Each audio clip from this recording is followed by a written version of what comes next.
So the weirdest title for now, The End of the World Running Club, The 100-Year-Old Man Who Climbed Out of the Window and Disappeared, The Edible Woman, but I find the cover stranger than the title, to be honest. The Rest of Us Just Live Here, Cloud Cuckoo Land. From these books, I should pick one now and read it.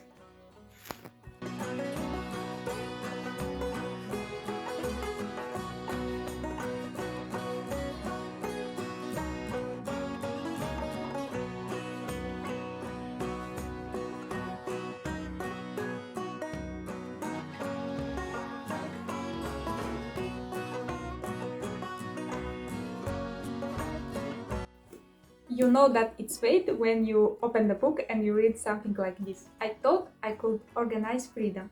How Scandinavian of me.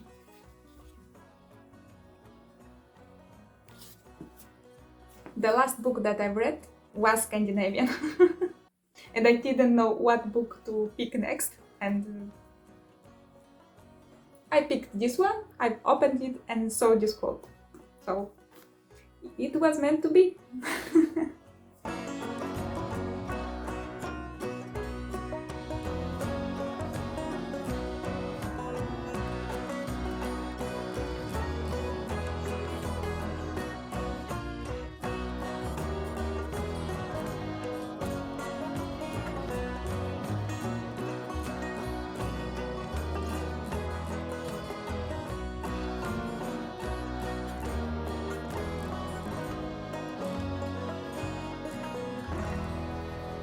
Finished this book and I like it.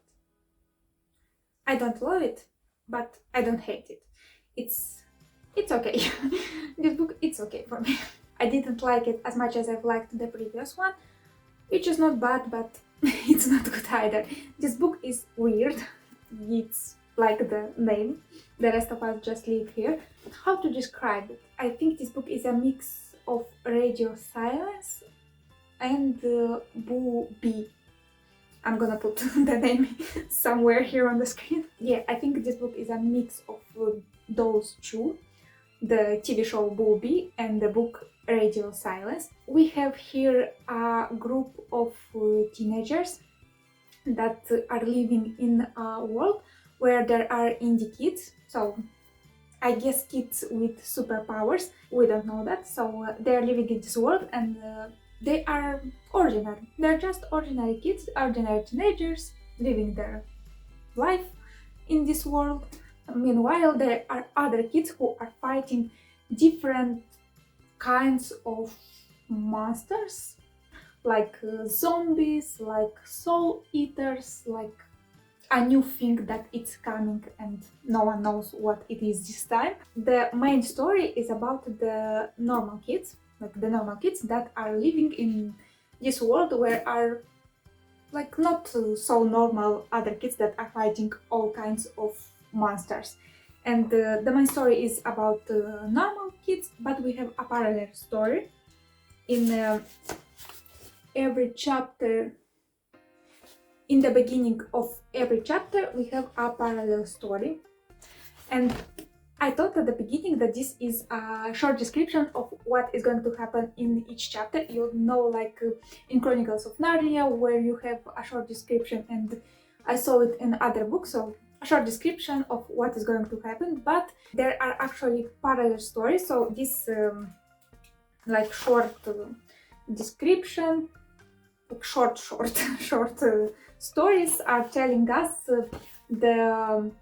the things that are happening in those indie kids' lives, so in the kids that are fighting evil lives, so other characters' lives that have some special abilities.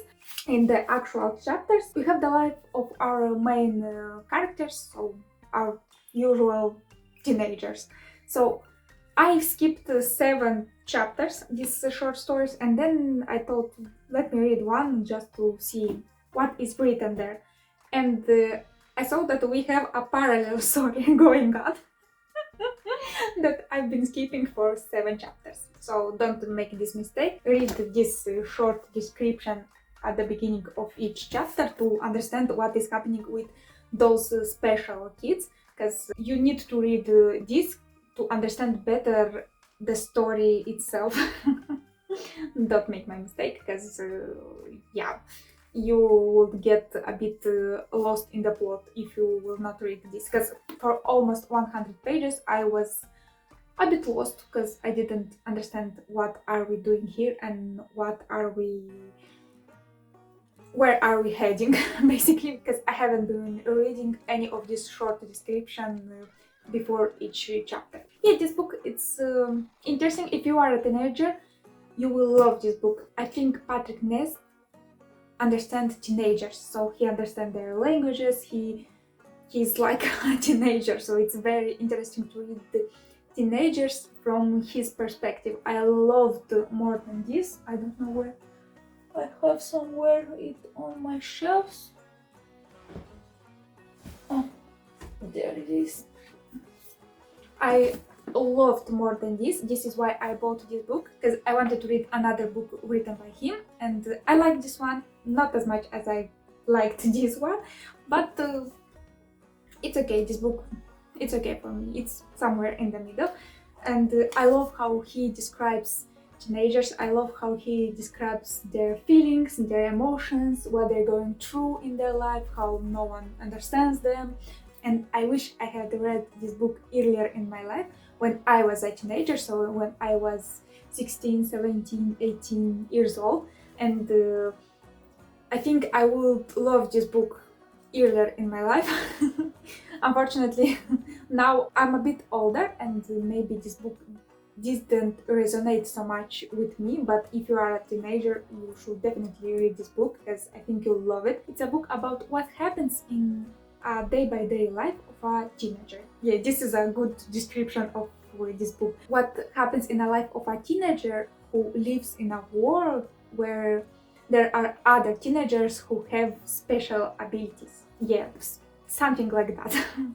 And I like this perspective, because a lot of books are telling us about these teenagers who have these special abilities, who are the chosen ones, who are doing this, like fighting with the zombie, like all this special stuff, all this fighting monster stuff.